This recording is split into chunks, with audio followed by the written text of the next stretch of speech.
Les jours qui séparent la fête de l'Ascension de la fête de la Pentecôte nous sont offerts par l'Église pour nous préparer avec plus de ferveur et de disponibilité au don de l'Esprit. Certes, l'Esprit nous précède toujours et il nous est donné dans chaque rencontre sacramentelle.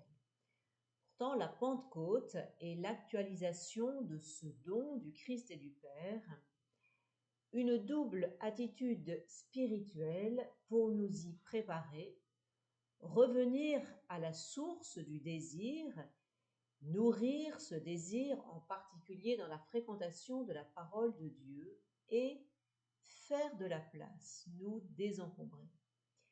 Il ne s'agit donc pas de faire des choses, mais bien de nous désencombrer et de nous laisser désencombrer. Dans un célèbre sermon pour la Pentecôte, le bienheureux Jean Tolaire, mystique rhénan, dominicain du XIVe siècle, explique que le premier travail de l'Esprit Saint avant de se donner est de faire le vide, de se faire de la place en quelque sorte. Je le cite, « Le Saint-Esprit fait deux choses en l'homme. Premièrement, il le vide. Deuxièmement, il remplit le vide autant et dans la mesure où il en trouve. L'homme doit donc se laisser prendre, vider et préparer. » Il ne faut certes pas entendre cela comme un appel à une totale passivité, car l'Esprit Saint ne saurait rien effectuer en nous sans notre libre consentement et notre collaboration. Il s'agit vraiment d'une synergie.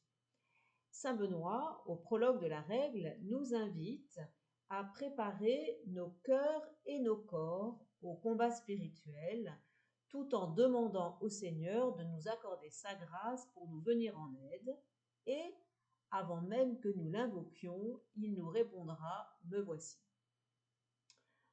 En paraphrasant un peu une catéchèse du pape Léon XIV, nous pourrions dire que le cénacle, le lieu du don de l'Esprit, est cette salle à l'étage où Dieu nous précède, toujours.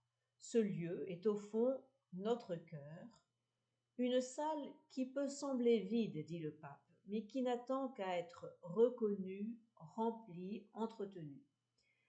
Cependant, il demande à ses amis de faire leur part. Cela nous enseigne quelque chose d'essentiel pour notre vie spirituelle, poursuit Léon XIV. La grâce n'élimine pas notre liberté, mais la réveille. Le don de Dieu n'annule pas notre responsabilité, mais la rend féconde. Alors, belle semaine de préparation à la Pentecôte.